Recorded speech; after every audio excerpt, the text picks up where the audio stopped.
Hey there, hero. It's your old pal Drifter. You know, I've been thinking. This whole light and darkness saga mumbo started back on the moon, yeah? How come I never see any Shadow Keep repping your kit nowadays? That stuff get power corrupt or something? Hello everyone, actual Drifter, legit, for real, verified here. A few years ago, I picked up Deathbringer from an exotic quest on the moon. It hasn't left my inventory since. Even when rockets were bad, Deathbringer has always had some special sauce for me. And unlike every other rocket launcher in the game, it takes a bit of a gentle touch to make this bad boy sing at full volume. But when it does, you'll have people asking what the heck you're using when you've triggered the final stand way too early.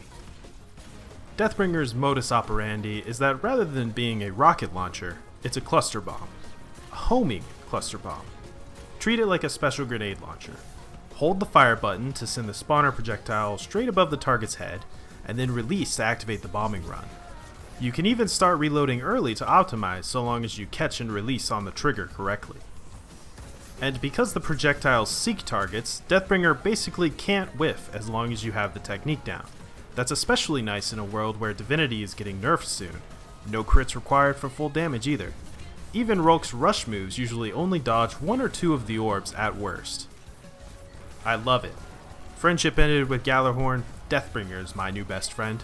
Except, I never even bothered to buy that DLC since I already had this appropriately named gun on deck. I've built around it, and here's the essentials.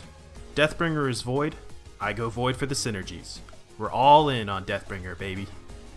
Super, your pick. Rift, your pick. Glide, Balanced Gang. Grenade, Vortex. Aspects. Chaos Accelerant for charged grenades. Very important for the exotic armor pick later on. Feed the Void to proc Devour on ability kills. Keeps you alive, and you don't need the Void Soul for weaken. Fragments. You get 3 slots. Echo of Remnants makes your charged grenades last longer. Essential for the exotic armor pick. Echo of Undermining. Void grenades weaken targets. The discipline debuff is fine as long as you land at 50 or above total. Echo of Instability. If I'm on Void, I want Volatile rounds.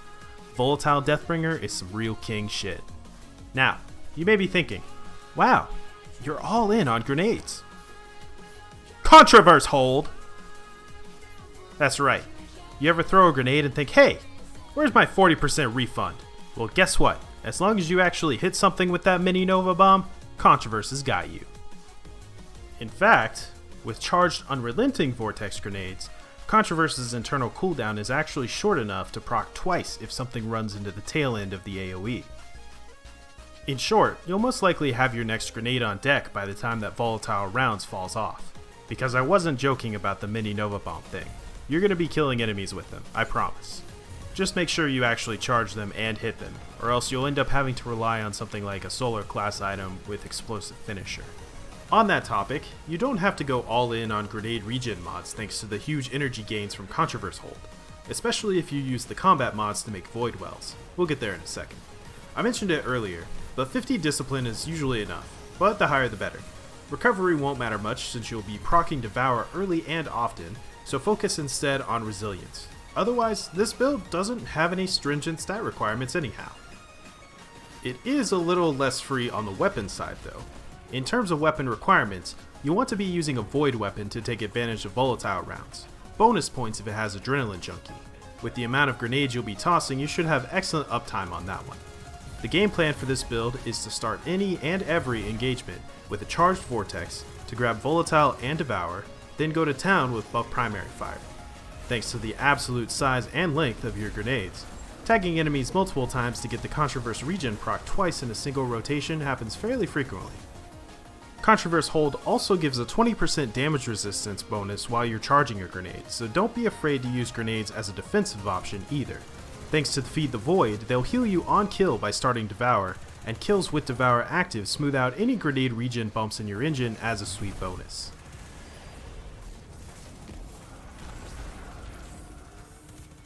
That's the gear and the basic build. Next is the combat mods. Start with Elemental Ordnance for Void Elemental Wells on grenade kills. This is the key to getting the engine going.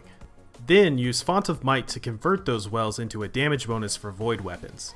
Since your grenades also proc Volatile rounds on top of the well creation, you should have both Font of Might and Volatile active together.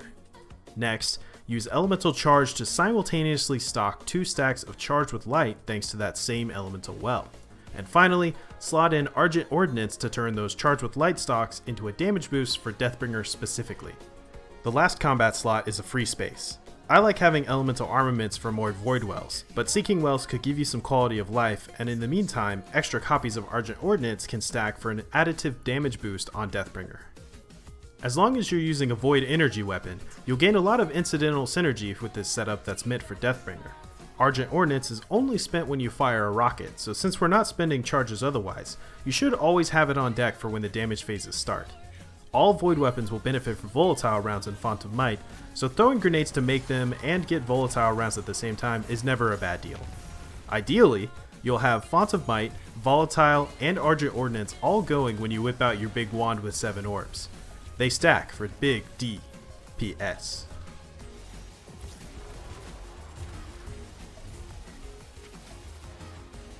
Your neutral game is no slouch either. Use a void energy weapon and land your grenades, then Font of Might and Volatile together are enough to tear through anything below Grandmaster no sweat. One thing I constantly underestimate with this setup is just how large the charged Vortex grenades really are. They're bigger than a Ward of Dawn. Size may not be everything, but that's a pretty good size. Overall, I'm pretty proud of this one. It started as a meme to min-max my damage, but once I switched from Verity's Brow to Controverse Hold for more consistent grenades, it really became something special. If you've got an Osmosis or Adrenaline Junkie weapon that fits the framework, this is the build to bust it out with. Go give those headless ones some tricks as a treat this Festival of the Lost. Now get back out there, hero.